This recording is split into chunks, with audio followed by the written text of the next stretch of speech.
대한민국의 정의로운 의인을 찾습니다. 명예전당 백인의 위인전 20번째 시간입니다. 어느덧 20번째가 왔는데요. 인간의 삶에 대입해보자면은 20번째. 성인이 시작되는 정말 아주 특별한 기쁨의 나이이기도 하고요. 어떻게 보면은 가장 인간 생에 아름답다고 하는 청춘의 시작을 알리는 숫자이기도 하잖아요.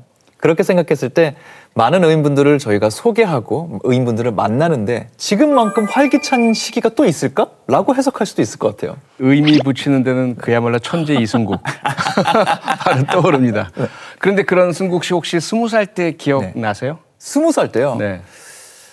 또 20살 때 이제 까마득한 옛 기억이 됐기 때문에 물론 두 분 앞에서 제가 이런 말 할 건 아니지만 약간 지금 돌이켜보면 그런 것 같아요. 굉장히 기쁜 마음이 사실 컸고요. 어른이다! 이런 마음이 있었던 것 같은데 동시에 어른이네? 약간의 긴장? 두려움? 이런 것도 사실 있긴 있었던 것 같아요. 제가 어떤 책에서 좀 봤는데요. 네. 기억이 나는 것이 스물 다가와서 이라고 합니다. 네. 근데 아마 스물 다가오는 게 나이만은 아니겠죠. 책임감도 스물 다가오는 게 아닐까. 지금 이제 승국 씨가 20살 때 기억 이야기 하시면서 한쪽으로는 기쁨, 다른 쪽으로는 두려움 말씀하셨잖아요. 아마도 기쁨이란 거는 이제 10대 티를 벗고 어른들의 보호와 통제를 벗어나서 자율과 권리를 이제 누릴 수 있다라는 그런 기쁨이었을 것으로 좀 생각이 되고 네. 두려움이란 거는 아마 그 뒤에 숨어 있는 의무와 책임에 대한 그러면서 이제 천재 이승국이 부여한 20회 명예전당의 의미. 네. 과연 우리는 그러면 여기서 20회로 인해서 생긴 권리를 더 먼저 생각을 해야 할까요? 아니면 그 뒤에 숨어 있는 책임과 의무감을 먼저 생각해야 할까요? 당연히 책임 아닐까요? 정답, 그렇죠? 네. 여기는 사실 답이 정해져 있긴 했죠. 네, 그래서 아마도 20회 우리가 어렵게 그렇게 제작진 여러분 정말 고생해 주시면서 많은 의인분들이 함께 해 주시면서 명예전당의 인지도도 쌓인 것 같고요. 신뢰도 쌓인 것 같고. 그럼 그로 인해서 우리에게도 어떤 권리가 생기기도 한 것 같은데 그것보다 그만큼 더 우리가 져야 할 책임과 의무가 막중하다. 이런 생각을 해야 되지 않나라고 좀 생각이 드네요. 저도 표 소장님 의견에 적극 동감하는데요. 최근에 이제 제가 아는 지인을 만났는데 명예전당을 굉장히 잘 보고 있다고 이렇게 얘기를 하더라고요. 특히 이제 우리가 얘기했던 뭐 도상훈련이라든지 응급처치라든지 그런 걸 이렇게 되새기는 계기가 되고 있다고. 그래서 저도 그 얘기를 듣는 순간 네. 우리가 참 중요한 역할을 하고 있구나. 예. 그래서 막중한 그런 책임감이 느껴졌어요. 서두에 제가 20회를 20살로 연결했을 때 이승국 의미부여 거창하게 하네 하셨는데 두 분도 정말 천재 표창원, 천재 방면 너무 타이틀 잘 어울리실 정도로 잘 해주셨는데요. 근데 사실 뭐 조금 이 닭살도 좀 돋고요. 부끄럽고 뭔가 자화자찬하고 있는 건 아닌가 이런 생각이 들긴 했습니다. 근데 저는 자화자찬 괜찮다고 생각합니다. 그런가요? 예. 우리 뭐 서로 이게 뭐 지적도 가끔 하고 이렇게 또 자화자찬도 해야지 좀 더 발전하지 않을까요? 그렇죠. 사실 또 저분들 20회 한 거 치고 너무 여러 얘기를 하는 거 아니야 싶으실 수 있지만 진짜 우리끼리 이렇게 독려해가면서 프로그램 완성해 나가는 거니까요. 여러분도 함께 해주시면 너무 감사하겠습니다. 근데 사실 또 저희가 20회라고 이런저런 얘기하기에는 사실 우리 프로그램의 주인공은 언제나 대한민국의 의인분들이시고요. 그렇죠. 저희가 아무리 성장한다고 해도 이 의인분들의 마음을 따라잡기는 어려울 것 같아요. 그런 의미에서 오늘의 첫 번째 의인 바로 만나보도록 하겠습니다. 경기도 동두천으로 갑니다. 할머니, 더운데 또 나오셨어요. 응? 들어가셔 집에. 어? 100살이시래요. 근데 정정하시잖아요. 맞아요. 하면서 가서 좀 잘하는. 할머니, 더우니까 얼른 들어가세요. 얼른 들어가시라고, 더우니까. 여기 앉아 계시지 마시고, 더우니까 얼른 들어가시라고. 집에 얼른 들어가.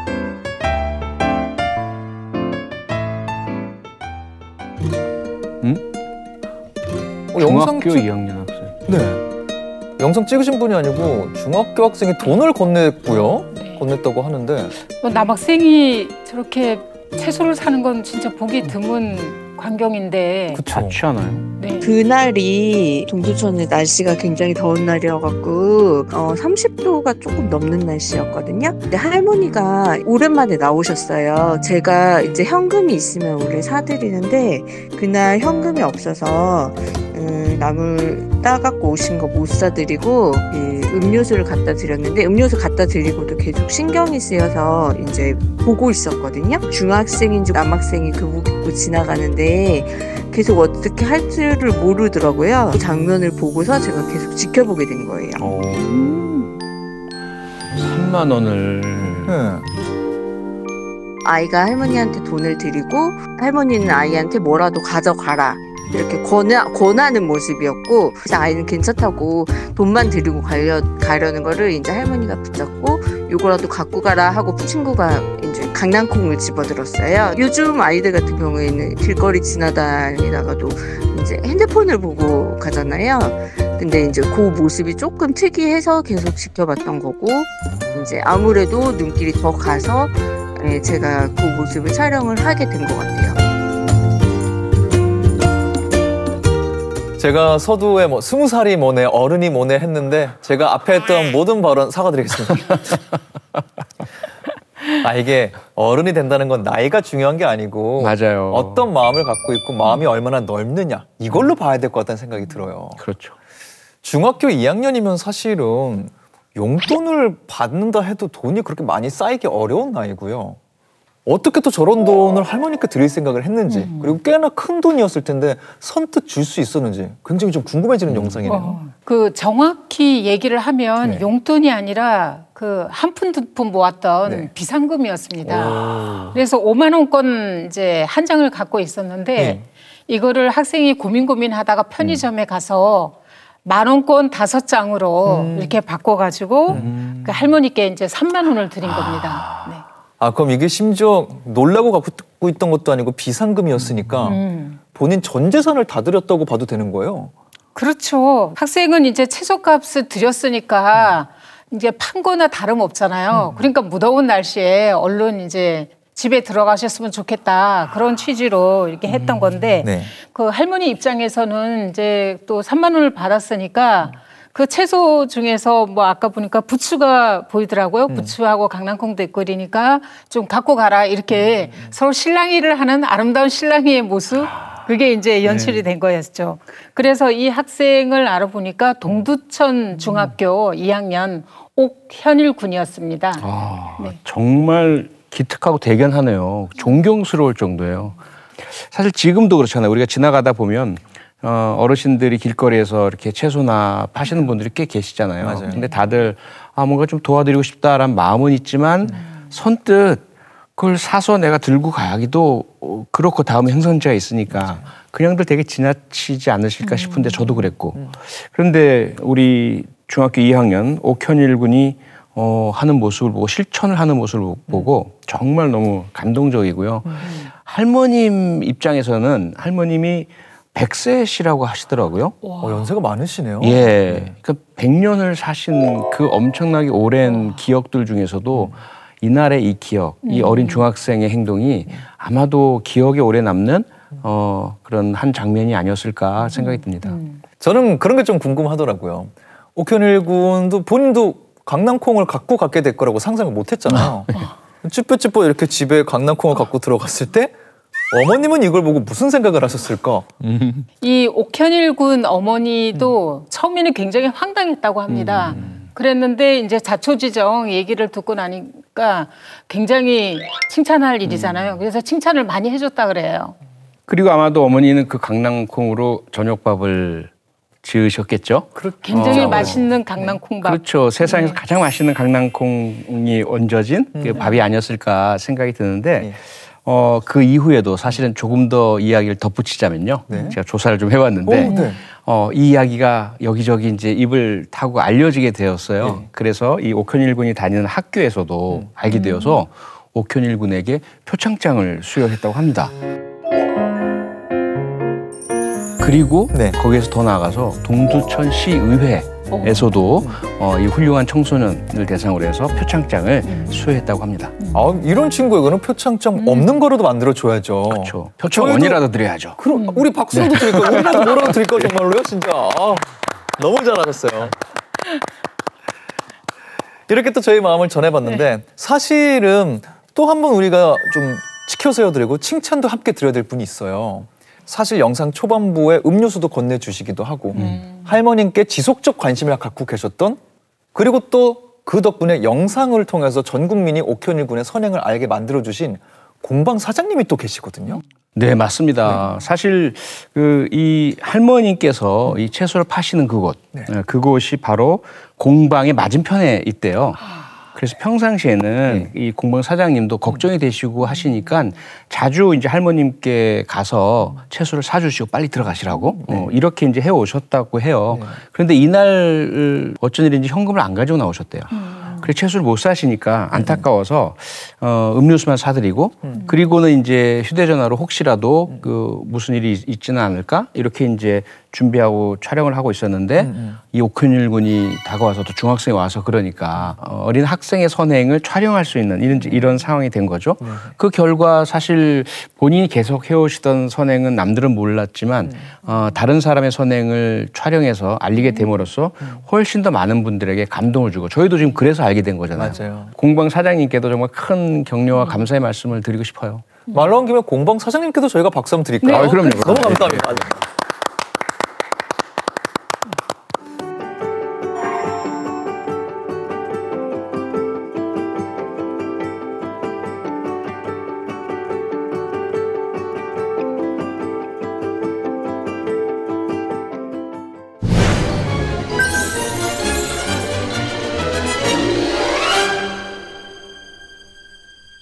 이어서 저희는 두 번째 의인 만나보도록 하겠습니다.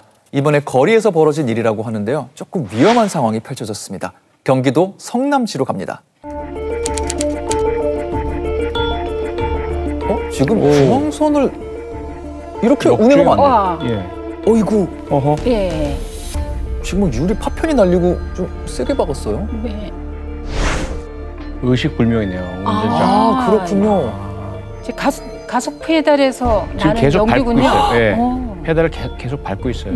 그럼 지금 저 앞차가 저렇게 브레이크를 안 밟고 있으면 계속 더 위험할 그렇죠. 뻔했어요. 그렇죠. 가해 차량이 계속 바퀴가 이제 악셀을 밟고 있으니까 굴러가고 있는 상황에서 이 차를 밀고 있었습니다. 피해 차량은요. 어이구, 저거 위험한데? 맨손으로 하신 것 같다. 벽돌이요. 벽돌인데 잘 안 깨져요. 그래서 망치를 가져오셨구나. 저 유리창이 한 번에 안 깨지네요, 진짜. 예. 76세 고령 운전자시네. 그러시네요. 아예 그냥 도로가 통제가 통으로 됐고요. 아이고. 다시 또 이런 일이 생겨도 아니면 더 큰 일이 생긴다고 해도 그때도 저는 똑같이 사람을 도우려고 할 거예요. 이게 영상으로 봤을 때 큰 사고의 흔적이 없어서 별일 아니잖아 하셨을 수 있는데요. 말씀하신 대로 가속 페달이 밟혀져 있었기 때문에 정말 큰일이 나는 상황이었어요. 그럼요. 정확히 어떤 일들이 있었던 건지 좀 궁금하긴 하네요. 당시 운전자가 76세의 고령자셨어요. 예, 근데 그 운전 중에 갑자기 의식을 잃었고요. 마침 그 주변에 병원이 있어서 병문안을 마치고 나오던 그 김휘섭 씨가 이를 본 겁니다.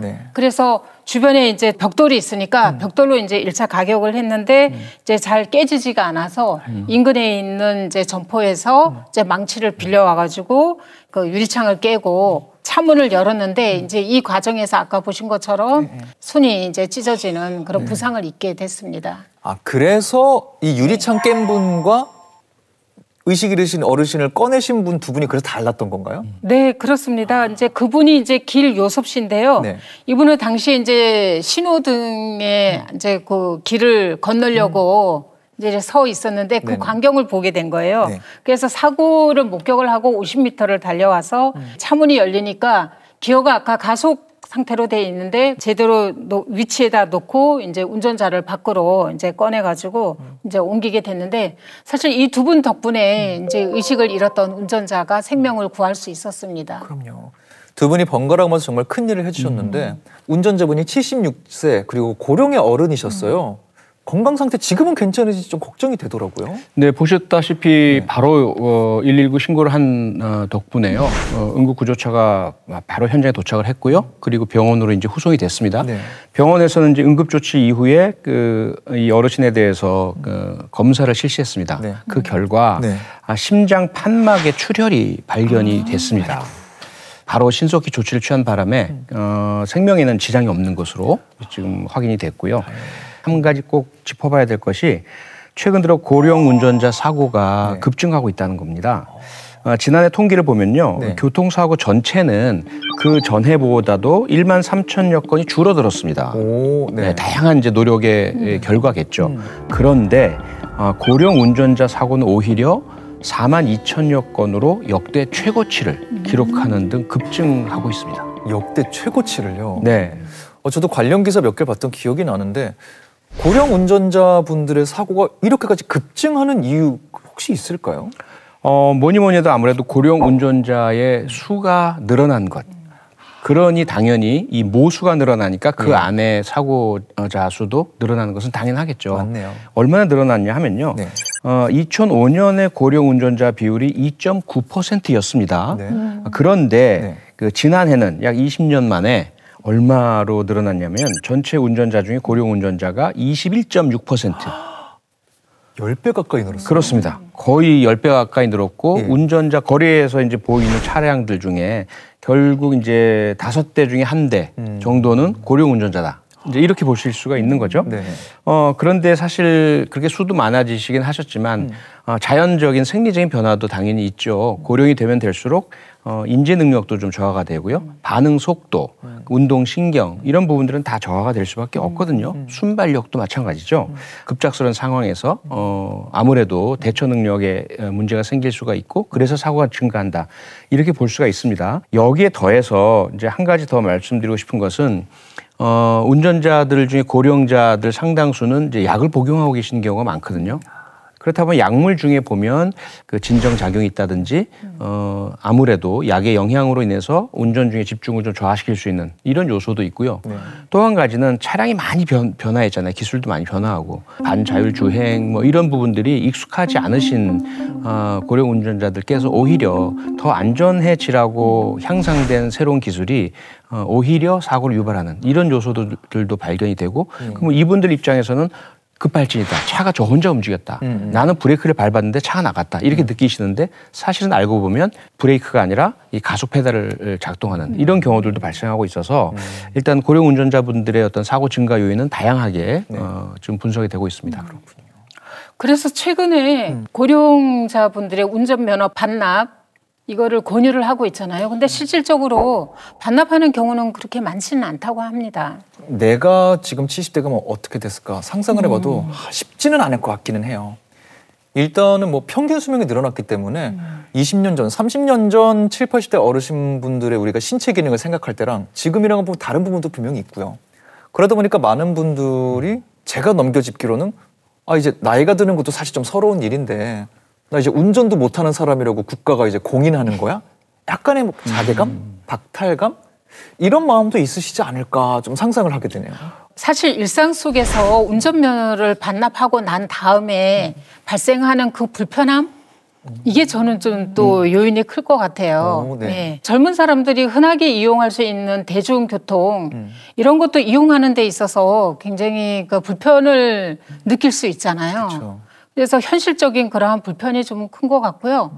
특히 뭐 도심 같은 경우에는 시내 뭐 대중교통 수단이 굉장히 발달이 돼 있지만 농어촌 같은 경우에는 뭐 하루에 한 2번, 3번 이렇게 버스가 왔다 가는 정도니까 그 시간에 맞춰가지고 생활하고 한다는 게 사실은 많은 불편을 감수해야 되는 거죠. 지금 박민 실장님 짚어주신 대로 이 고령 운전자들께서 정말 부담 없이 운전면허를 반납하시고 편하게 대중교통을 이용하실 수 있도록 국가에서 더 신경을 써야 되겠죠.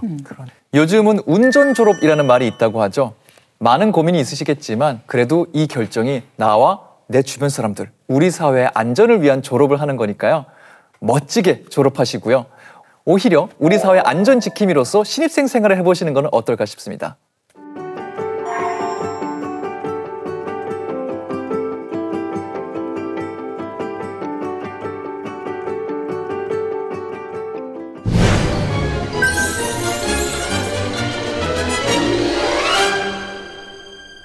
저희는 세 번째 의인 만나보도록 하겠습니다. 이번에도 도로 위에서 벌어진 일인데요. 지난 7월 서울 서대문구에서 있었던 일입니다.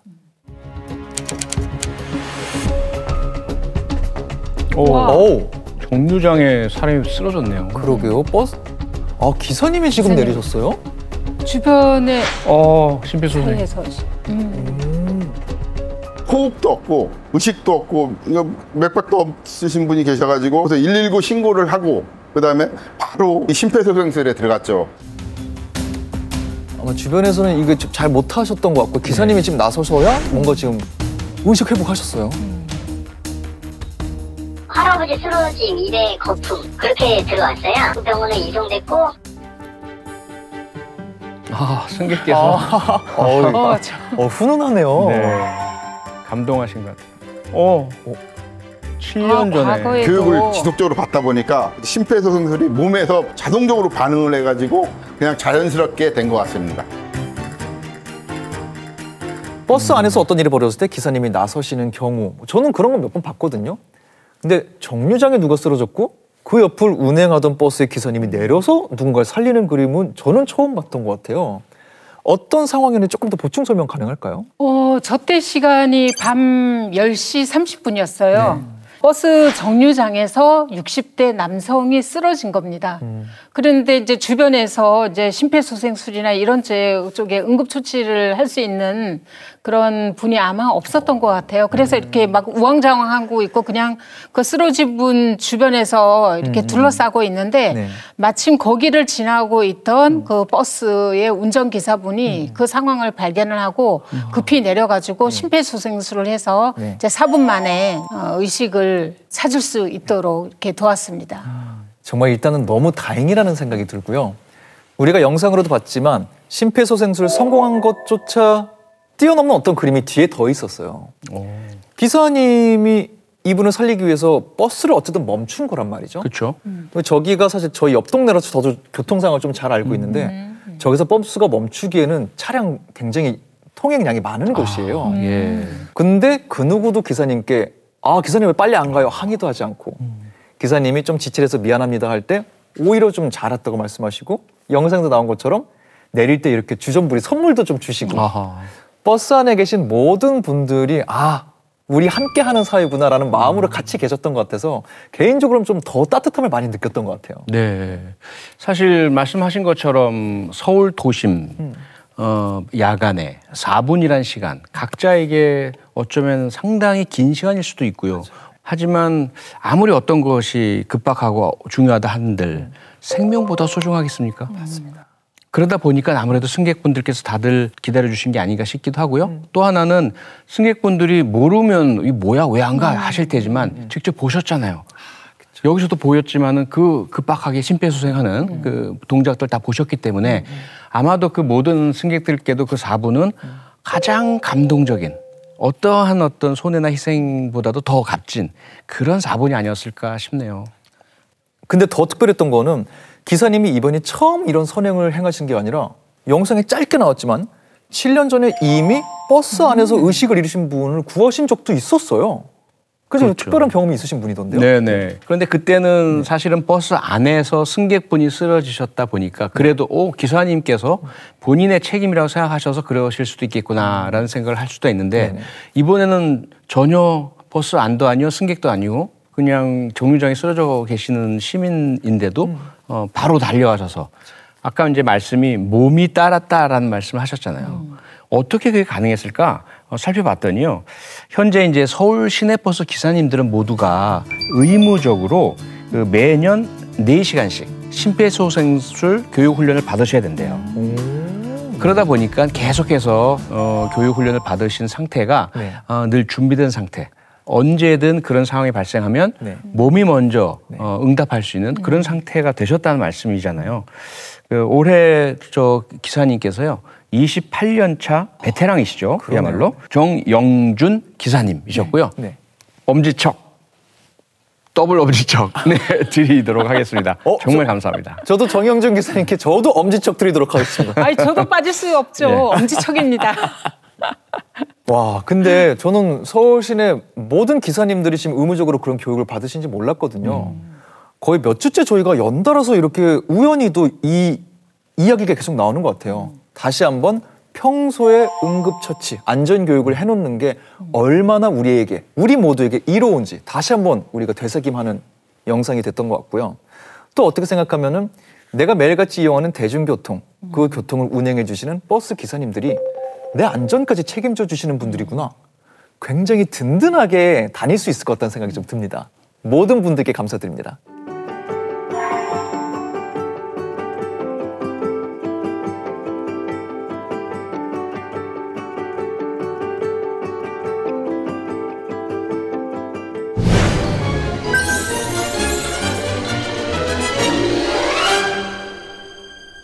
이번엔 스튜디오에 모실 의인분들 영상 보도록 하겠습니다. 강릉 심곡항에서 찍힌 영상 먼저 만나보실까요? CCTV 영상인 것 같아요. 네, 항구인데요. 오, 우와. 지금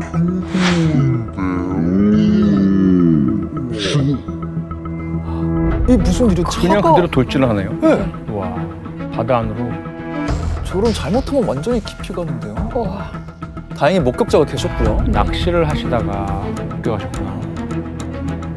저거 빠른 속도로 빠질 것 같은데 왜냐하면 저희가 한국이 있고 조금 깊은 곳이거든요. 예, 예. 해변가가 아니기 때문에 맞아 깊을 거거든요. 벌써 반 이상 들어갔어요. 그 사이에 구조를 구조가 완료된 상황이네요. 그렇습니까? 지금 예, 운전자분이 모자이크 처리돼서 희미하게 보이는데 배 위에 올라와 계세요 지금. 구조하는 장면은 촬영이 안 됐군요.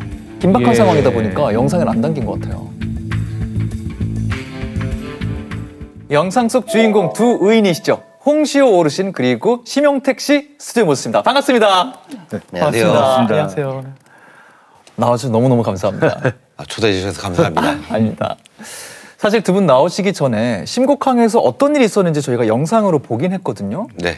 근데 영상이 뭐 전체를 담고 있지 않다 보니까 승용차가 바다에 빠지는 위험한 순간 그리고 두 분이 빠진 분을 구해주신 이후의 영상을 저희가 봤는데요. 네. 오히려 정말 긴박했을 그 사이에 어떤 일이 있었는지 저희가 아직 확인을 못했거든요. 네. 어떤 일이 그 사이에 좀 있었는지 심용택 씨께서 좀 설명해 주실 수 있을까요? 제가 그날 낚시하러 이제 방파제 낚시하러 가는 길이었거든요. 네네. 제 차량 옆에 주차되어 있던 차량이었고요. 사고 차량이. 바로 옆에. 그리고 차 시동이 켜져 있었어요. 그래가지고 그냥 사람이 있고 시동이 켜져 있구나. 요 정도만 생각을 하고 이제 낚시를 하러 가던 중이었는데 네. 차 굉음 소리가 나면서 갑자기 쿵 하면서 풍덩하더라고요. 그래가지고 뒤돌아봤는데 예, 차가 물에 빠진 걸 확인했고요. 네. 그리고 막 뛰어가서 보니까 차는 물에 빠져 있고 그래가지고 119에 신고를 했고요. 차량 안에서 구조 요청하듯이 이제 창문 똑똑거리는 소리가 들리더라고요. 운전자분이 의식이 있는 상태였군요. 네. 그래가지고 같이 또 근처에 목격하신 분이 오셔가지고 대화 도중에 그분한테 핸드폰을 건네드리고 뛰어들어서 이제 구조하러 갔었습니다. 바다로 직접 뛰어들으셨던 거예요? 네, 배에서 뛰어내려가지고. 그런 영상이 아직 저희가 없었기 때문에 요거는 설명해 주셔서 저희가 알았고요. 네. 근데 그 다음 영상을 보면은 배가 어쨌든 함께 있긴 있었거든요, 마지막에. 네네. 그 배를 그럼 홍시 어르신이 타고 가셨던 건가요? 그 연락을 받고 바로 가는 이제 그 젊은 친구분이 구명한을 들고 이제 물로 뛰어들라 하더라고요. 그래서 하지 마라. 근데 저희 배는 거기서 한 50m 그 밖에 있었어요. 근데 단 1초가 급한데 차가 지금 물속으로 들어가는 거 봤을 때는 그래서 타인의 배를 올랐습니다. 내 배 같이 이제 구조가 똑같기 때문에. 그래서 시동을 걸으니 시동이 안 걸려요. 키를 빼간 거예요. 그래서 그 배에서 이제 그 배에 보면 갈고리라고 있습니다. 이렇게 그 한 3m 되는 짱대다가 이렇게 철근을 꼽으려고 이런 거예요. 그 배마다 그거는 거의 필수품입니다. 그 뭘 짓거나 끌거나 이럴 때. 그걸 가지고 이제 타고 노르저 가다가 도저히 안 될 것 같아. 늦을 것 같아. 그래서 물에 뛰어내려라. 먼저 가라. 그랬는데 마침 거의 이제 수행해 가나 내가 배를 그 짓고 가나 거의 비슷하게 도착을 해서 했는데 제가 볼 때 시동 걸린 상태에서 물속에 들어가다 보니 가깝게 있는 게 아니라 꽤 멀리 갔더라고요. 배가. 점프를 해서 들어갔어요. 예. 그래서 뛰어내려가지고 이제 차에 가서 문을 잡아 당기는 문이 안 열리더라고요. 그래서 저는 그 한번 1초가 급하니까 그래 제가 그 갈고리 갖다 반발을 걸었습니다. 물속에 이제 그 깔아앉는 걸 조금이라도 좀 붙잡으려고 문 열 때까지. 그렇게 해서 몇 번을 시도하다가 문이 열렸습니다. 근데 다행히 그 기사분이 앞에 탔다가 보니 사람이 앞좌석에 보니 없어요. 문은 다 찼고. 그 뒤에 보니 뒤로 옮겼더라고요. 뒤쪽으로 옮겨왔군요. 그 요렇게가 있어요. 그래 문을 확 열으니 물이 수압에 물이 확 들어갈 게 아니고. 그 벌렁 잡아주니 친구가 이제 그 기사분을 발로 잡아 당겨서 내중은 내가 이제 어깨를 잡아가지고 벽에다 네. 그렇게. 정말 긴박한 상황이 지금 머릿속에도 그려지고요. 막상 도착해서 문 안 열렸을 때 많이 놀라셨을 것 같아요. 처음에는 문이 안 열려가지고 애를 많이 먹었어요. 뒤에 가서 뒤에 창문이 있잖아요. 그 창문을 깨야 되나라는 생각을 했거든요. 근데 계속 하다 보니까 조금씩 문 열리면서 처음부터 확 열렸던 건 아니고요. 조금씩 문이 열리다가 저도 그때 처음 느꼈는데 왜 사람이 갑자기 초인적인 힘이 난다 그러잖아요. 그러니까 그랬던 것 같아요. 지금 되돌아보면. 그랬던 상황이었던 것 같아요. 정말 내 앞에서 생명이 꺼지면 안 된다는 그 마음이 있기 때문에 두 분 다 정말 평소보다 더 배가 되게 빠르게 움직이고 힘을 쓰실 수 있었을 것 같은데 말씀해 주신 대로 배를 타고 가볼까 했는데 시동도 꺼졌고 노져서 가려니 너무 빨리 가라앉고 있고 결국 말씀하신 대로 수영도 하면서 노도저으면서 동시에 같이 가셨잖아요. 거리가 좀 있었을 텐데 수영하면서 가면서는 괜찮으셨어요? 겁은 안 나셨어요? 그런 생각을 할 시간이 없었던 것 같아요. 그냥 똑똑거리는 그 소리만 생각이 났었고 저분이 빨리 구조를 해달라고 요청을 하는구나 라고 생각을 했고 119에 신고를 했지만 그 119 분들이 오는 시간이라는 게 있잖아요. 그러니까 그게 긴급이라고 생각을 해가지고 무슨 어떤 생각할 겨를이 없었던 것 같아요. 그 당시에 기억은 아주 생소하게 너무 급박한 일이다 보니 1초가 이제 급한데 제가 봤을 때는 차는 물속을 점점 더 깔아앉고 범버 쪽만 좀 남아 있는 상태라서 배를 이제 그 분을 119에다 이제 인계를 딱 하고 나니 그때부터 이제 몸이 후두두 떨리는 거죠. 긴장 풀리니까요. 저희는 구조된 이후에 그 빠지신 분이 모자이크가 돼서 어떤 상황인지 정확히 저희는 안 보였거든요. 건강은 괜찮으신지 좀 어떠셨는지 궁금하네요. 그분 이제 50대 남성이었는데 구조 당시에는 탈수 증세가 있었답니다. 근데 병원에 곧바로 이송이 돼서 검진을 받은 결과 큰 이상은 없는 것으로 그렇게 확인이 되었습니다. 너무 다행이네요. 네, 건강에 큰 이상이 없다니까 정말 다행이고요. 그런데 이 두 분이 아니셨다면 과연 그랬을까? 정말 끔찍한 상상하기조차 싫은 목숨을 잃을 수도 있는 상황이었지 않습니까? 그래서 저희가 여러 번 명예전당에서도 말씀드렸잖아요. 바닷가에서는 제발 부디 운전 조심하셔야 하고 주차할 때도 반드시 확실하게 주차를 하셔야 된다 이런 말씀 드렸는데 그게 바로 이런 사고 때문 아니겠습니까? 맞습니다. 말씀하신 대로 사실은 내 차 옆에 그냥 주차되었던 차였잖아요. 근데 이 차가 갑자기 바다로 뛰어들 거라는 거는 아무도 모르는 거니까요. 혹시 왜 갑자기 차가 이렇게 바다에 뛰어들게 됐는지 이런 건 우리가 파악이 됐을까요? 경찰이 이제 조사를 했고요. 조사 과정에서 운전자는 급발진이었다라고 주장을 했다고 합니다. 그런데 저희가 영상에서도 사실은 이 브레이크 등이 들어오는 게 안 보였거든요. 그리고 급발진의 어떤 요소들이 발견되지 않았고 차량 검사에서도 그것은 확인되지 않았습니다. 그래서 아마도 급발진은 아니었던 것으로 보이고요. 네. 추정컨대는 운전자도 잘 기억을 못하고 정확한 사실에 대한 이야기를 해주지 못하는 상황이다 보니까 전문가들의 추정에 의하면 아마도 그 가속 페달을 브레이크로 혼돈한 그런 경우 아니겠는가라고 이렇게 추정을 하고 있습니다. 두 분이 아니었으면 정말로 큰일 날 뻔했거든요. 혹시 그 구조되신 분이 의식을 회복하고 건강 되찾은 이후에 연락을 따로 주시거나 한 것도 있나요, 두 분께? 전화가 왔었어요. 그러니까 강릉 의료원에 이제 계시는데 진료를 다 받고 그래 건강한 모습으로 집을 가게 됐다고. 그래서 구해줘서 고맙다고. 그 전화 한 통이 있었습니다. 심영태 씨는 또 전화 받고 뭐 무슨 얘기하시는지 기억나세요? 저는 아직 전화 통화를 받은 적이 없고요. 네. 그래요? 네, 처음에 구조를 해드리고 배에 이제 올라타시고 난 다음에 그냥 고맙다고 말 한마디. 그 이후에 연락이 더 온 건 없고요? 네, 없습니다. 왜? 아마 두 분이 이렇게 같이 계시니까 두 분이 가족이신가 보다 해서 아버님께 전화드려야겠다 이렇게 됐을 수도 있겠네요. 네. 그래도 그래도 도와주신 입장에서는 그래도 나도 도와줄 텐데 하셨을 수도 있을 것 같고요. 그런 생각을 해본 건 아니고요. 그냥 전화 왔었고 뭐 안전하시다고 하니까 건강하시고 그걸로 만족합니다. 맞아요. 사실은 어떤 생명을 내가 구했다는 거 그게 중요한 거니까요. 그렇죠. 아마 정말로 일행이라고 생각해서 어르신께 내가 그냥 대표로 연락드려야겠다 하셨을 것 같고요. 아마 본인도 경황이 없었을 테니까요. 그건 궁금해요. 두 분은 원래 좀 아시는 사이였나요? 오늘도 그 스튜디오에 같이 오신 걸로 알고 있는데. 네, 같이 왔습니다. 네. 원래 좀 아시던 사이였나요, 두 분은? 아닙니다. 이 친구는 우리 마을에 항포구에 낚시를 좀 자주 옵니다. 네, 자주 오는데. 그래서 안면은 좀 있습니다. 그렇다고 말을 같이 섞어보거나 이런 건 없었는데. 그래서 어떻게 그날따라 이제 그 사고 난 후로부터는 이제 조금은 이제 알게 되었습니다. 알게 되고 그랬는데. 뭐 어떻게 보면 고생을 많이 했는데. 이 혼자서 제가 어렸을 때 저희들 이제 총각 때 그런 일이 있었거든요. 바다에 친구들이 그때는 장난을 많이 했었는데 물장난. 그래서 술 먹고 수영하다가 덤벙거리기 때문에 쫓아들어갔다가 기한이 내 어깨를 막 발로 누르면서 올라가려 하더라고요. 그런 경험이 있어서 가지 마라. 배를 타고 가자. 그래 했거든. 근데 사실 배를 안 타고 가면 수심이 약 한 3m가 넘을 것 같아요. 그런 데서 혼자서 굳이 한다는 게 참 쉬운 일은 아니거든요. 또 이번 일이 구조한 일이 또 화제가 되면서 주변의 지인들이나 가족들이 또 굉장히 혹시 2차 사고가 났으면 어쩔 뻔했느냐 이렇게 또 우려도 있을 거고 또 좋은 일 했다 이런 의견도 있었을 것 같은데 주변 반응이 어땠는지 좀 궁금합니다.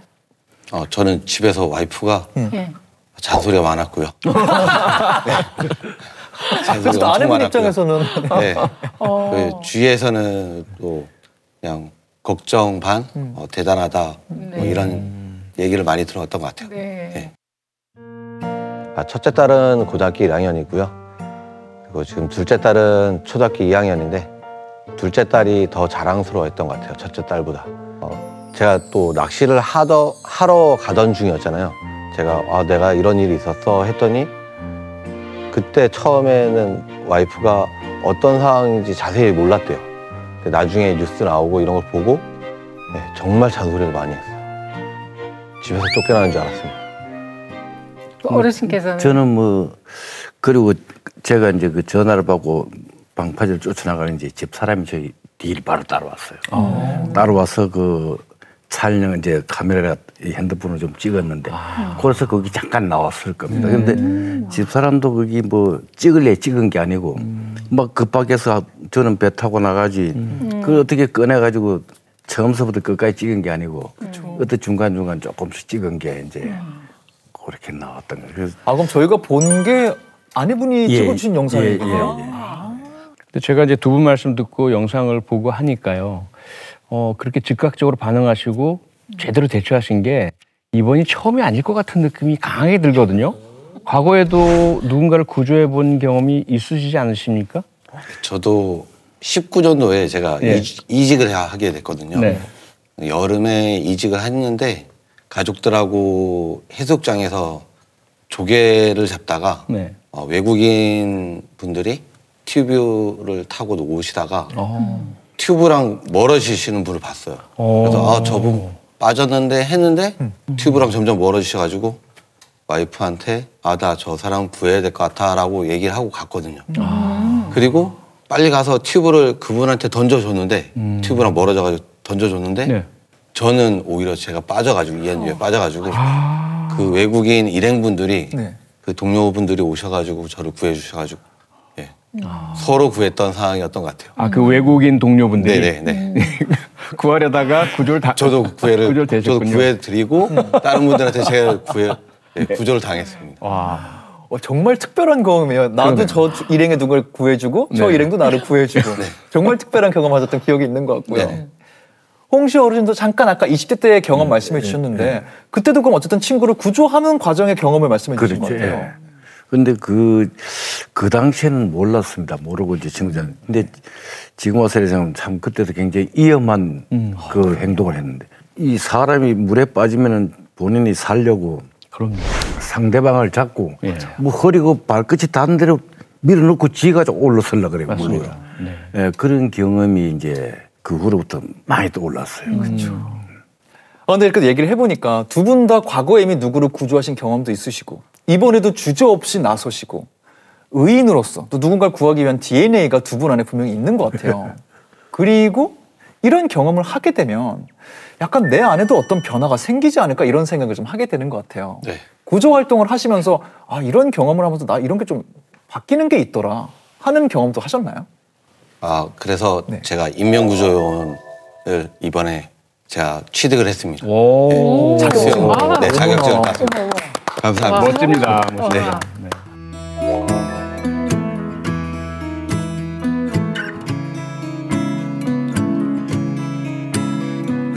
이거는 해야겠다 이유가 있었을까요? 안 해도 되는 건데요. 저도 빠진 경험이 있었고 그러다 보니까 누군가를 구하려고 하면은 저도 위협을 당할 수 있으니까 좀 전에 말씀하신 것처럼 그래서 저도 전문적으로 수료를 했습니다.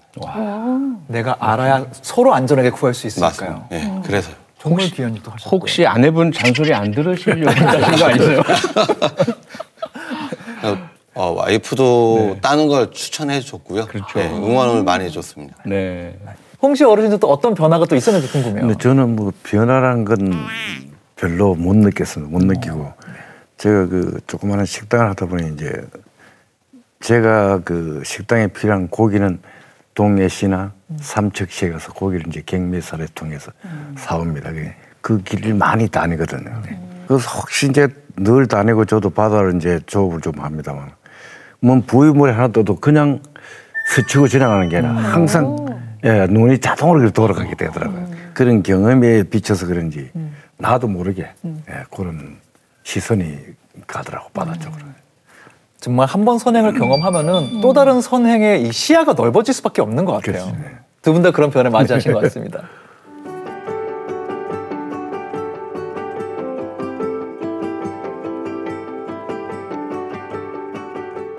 홍시 어르신과 심영택 씨 명예전당 19번째 의인으로 선정되셨습니다. 두 분 진심으로 축하드립니다.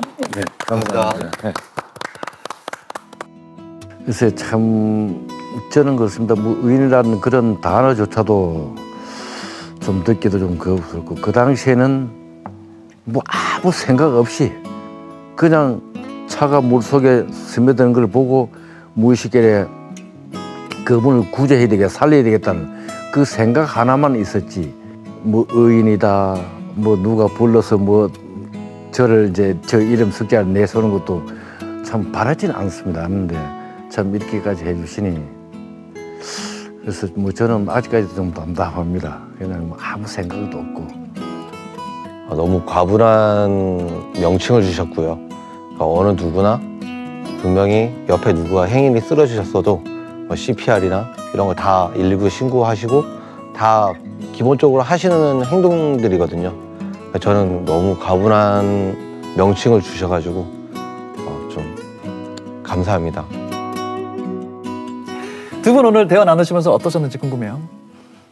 신곡항해 두 의인분도 지금 말씀은 아니 좀 어색하다 또는 할 일을 했을 뿐인데 이렇게 뭐 의인으로 해준다니 뭐 이런 말씀을 하시지만 두 분 덕에 목숨을 구하신 예, 그 50대 운전자분께는 두 분은 그냥 사람의 존재가 아니라 천사 같은 분들일 수밖에 없습니다.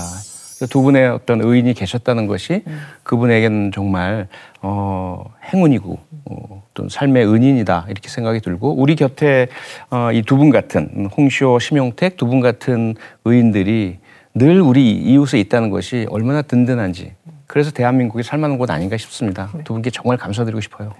두 분이 평소에 정말 이렇게 훈련을 하신 것처럼 이심전심으로 정말 한 팀이 돼가지고 이렇게 활동하는 모습을 보면서 협력해서 뭔가 이렇게 구조를 하는 것도 굉장히 중요하구나 이런 걸 많이 느꼈고요. 그리고 또 일시적인 데 끝나지 않고 또 인명구조 또 자격증까지 취득하시고 이렇게 발전하는 모습을 보면서 저도 강릉의 출신으로서 더 자랑스러움을 느꼈습니다. 그러셨겠어요. 네. 사고는 언제든 누구에게든 어떤 방식으로든 일어날 수 있고요. 나를 도와주는 의인은 어떤 모습으로도 나타날 수 있습니다. 중학생의 모습일 수도 있고요. 낚시꾼의 모습일 수도 있고요. 식당에 앉아 계신 어르신의 모습일 수도 있고요. 지나가는 버스 기사님의 모습일 수도 있습니다. 그 누가 나에게 도움을 줄지 모르는 거거든요. 도움을 받고 인사하는 것도 너무 중요하지만 누가 나를 도와줄 의인이 될지 모르기 때문에 내가 길을 가다가 눈 마주친 타인에게 한 번쯤 내가 그냥 먼저 인사하는 하루가 되면 어떨까 생각됩니다. 누가 의인일지 모르니까요. 여러분도 오늘 좋은 하루 보내시면 좋겠습니다.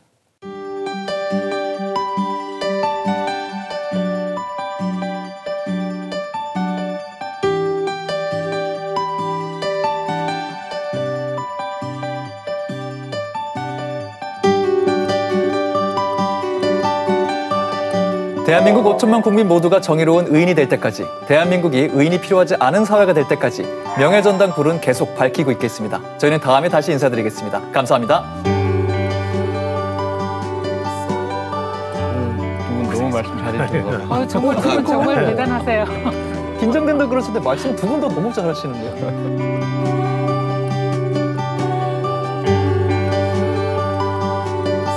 정의로운 의인을 찾습니다. 여러분이 알고 계신 의인을 세상에 소개해 주세요. 명예의 전당은 여러분의 제보를 기다립니다.